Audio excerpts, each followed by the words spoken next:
To American eyes, it was hard not to see a space race, with the political and financial stakes escalating. In '62, before the one-man Mercury flights were over, the Russians had taken the advantage and the limelight again. In August of that year, they flew 2 spacecraft up to the first rendezvous in orbit.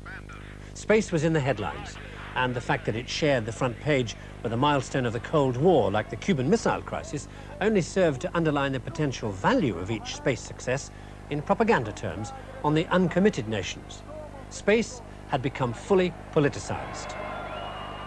When Kennedy was killed in Dallas, the dream did not die with him, mainly because the dream and the ambition had been largely LBJ's all along. So now, space had a presidential champion. But American plans to take over the lead with the Gemini 2-man spacecraft were once again preempted by the Russians, going 1 man better than 5 months earlier in October '64.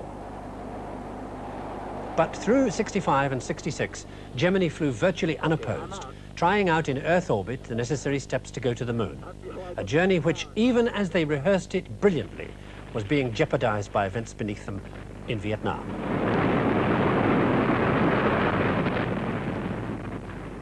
The last Gemini splashed down in November '66, the Pacific Ocean, and triumph. It was only 3 months until the first Apollo flight. The new rocket had been successfully test-flown, and at Cape Kennedy, the first Apollo crew were ready. Apollo 1 was to be flown by 3 of the pressmen's favorite astronauts, and was to be a trial run of all the systems in Earth orbit. Roger Chaffee was new to space. Ed White, first American spacewalker, and Gus Grissom, commander and veteran of the Mercury days. In spite of a demanding schedule, they found time to be photographed in the command module simulator, showing off their new, highly complex control panel. The real spacecraft was already on the launch pad, and on January the 27th, they were on board for a test countdown when something more important to NASA than the moon landing happened. Friday afternoon, late, around 6:30 at night, in January. It was dark out at the Cape, and we had a difficult time with our test. Difficult in terms of getting things to work, but not on the spacecraft. We'd had, believe it or not, most of our problems were communications on the ground. And at the time, it was a technical problem of a 3-wire, 2-wire system for communication purposes, compatibility with the spacecraft. Another comment was made, gee, if we can't talk to each other here on the ground, how are we going to talk to each other from the moon? But the test had been delayed, but we were very close to our scheduled. It was a plugs-out test. We were going to disconnect the umbilical cord, sort of isolate the spacecraft electrically, and not disconnect it physically from the rocket in any way. And at the moment, we were just about ready to pick up. We had been in a hold for, and I'm starting to remember the reason now. I heard this voice. I really don't recall the word, but I had a monitor right in front of me, and I was able to see a flash of light. And there was 3 television views I was looking at. One looking right into the hatch of the command module. The one next to it was on the 2nd floor, right below the command module. And I heard this voice, there's a problem. I could see a light, and then on the 2nd floor I could see some things swinging. There were wires. And what happened? This took place over about 19 seconds. From the first flash till the time the spacecraft, in effect, burst and let pressure out. And what I was seeing on the 2nd monitor, right next to the first, was some swinging of wires and things. We were, of course, were totally unaware of what was going on. We knew it was a serious problem. We had people right around the spacecraft. They were very nearby, because they were part of the test crew to disconnect plugs and do certain things. Once the smoke started coming out of the spacecraft, the crew, our ground crew now, trying to get to the door, because at this test, believe it or not, we were going to be running an evacuation test of the spacecraft. The final part of that test that night was to check these procedures. The ground crew had to work to get the boost protective cover off, and the outer hatch, and then the inner hatch. Went over a place for a couple of minutes, and when the hatch was open, you could see just a void, and it was dark, and the pad leader reported to me that he could see no one in there. And what had happened, of course, was fire, which I said had really reached a pressure point in 19 seconds and burst the bottom part of the spacecraft, had blackened everything in there, and we tried to get the medics up there and things, but there really wasn't anything we could do. It was over so fast.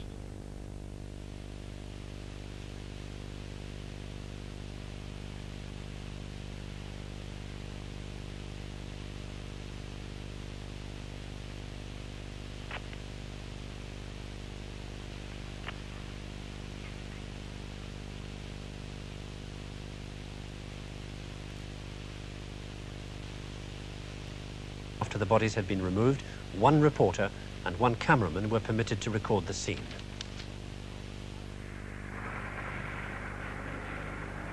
The spacecraft was taken away for the post-mortem to begin, and George Lowe, the spacecraft program manager, set up an investigation team headed by astronaut Frank Borman to find answers.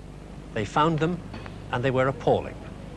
Because of fears that an air atmosphere inside the spacecraft would give the crew the bends on the way up, and to save weight, Apollo was designed to fly containing pure oxygen at 5 pounds per square inch pressure. But on the launch pad, that pressure had been increased to simulate the structural stress of the inside-outside pressure difference in space, closer to 20 pounds. And any undergraduate engineer knows that at that pressure of pure oxygen, the slightest spark will cause anything, even metal, to burn so fast it's almost explosive. Somewhere, that spark had occurred. And worse, inflammable materials not in the original design had been allowed in. Velcro to hook things on, foam rubber cushions for temporary comfort.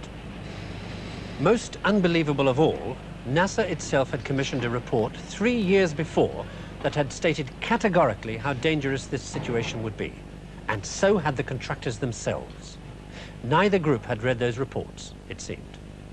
The supreme irony was that in such an atmosphere, even the crew's spacesuits were inflammable.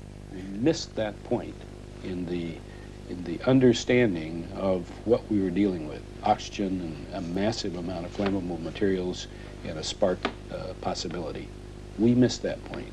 And that was the point that at that time had been brought over from the Gemini program and had brought over from the other historical events of the program in a way that we'd carefully run individual strips in a laboratory, but we never put it all together as a system.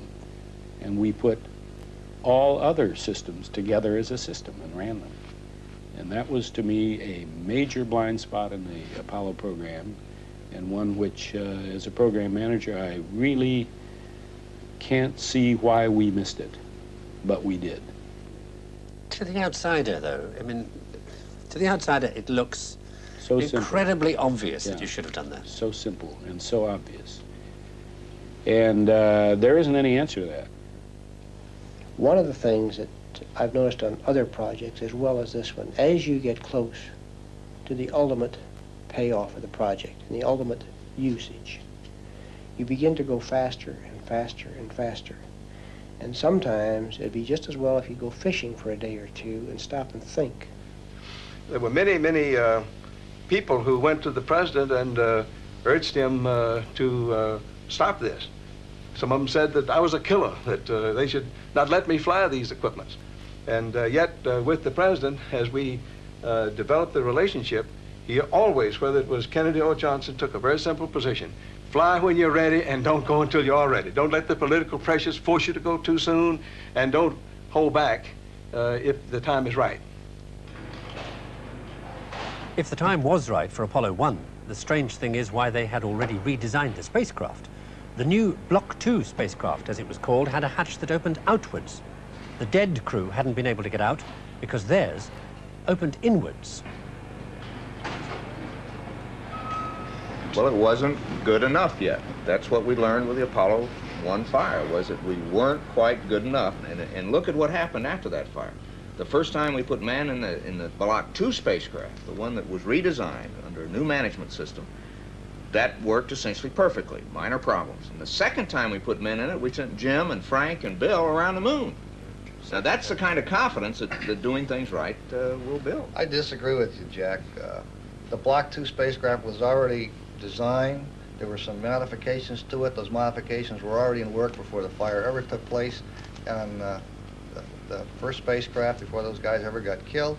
and we had 40 or 50 major failures on every Apollo flight, including the last one. But I'm talking about the confidence level, Jim, and I agree with you. The Block hatch 2 was wasn't coming designed, along. Jim, before the The fire. hatch was in the process of being redesigned because we felt that there was no way that you could do an EVA through that hatch. That's right. But the thing is, we would never have gotten the hatch at the time had there not been the fire to... We would have gotten a hatch at the time because it was supposed to be on a spacecraft that Dave and Rusty and I were going to fly, which was the next one up. Management, astronaut. No. This reminds me of the Monday morning meetings. See, we still have some discrepancies. Wait a second, we were on... Pad leader reported to me that he could see no one in there. I really can't see why we missed it, but we did. Some of them said that I was a killer, that they should not let me fly these equipment.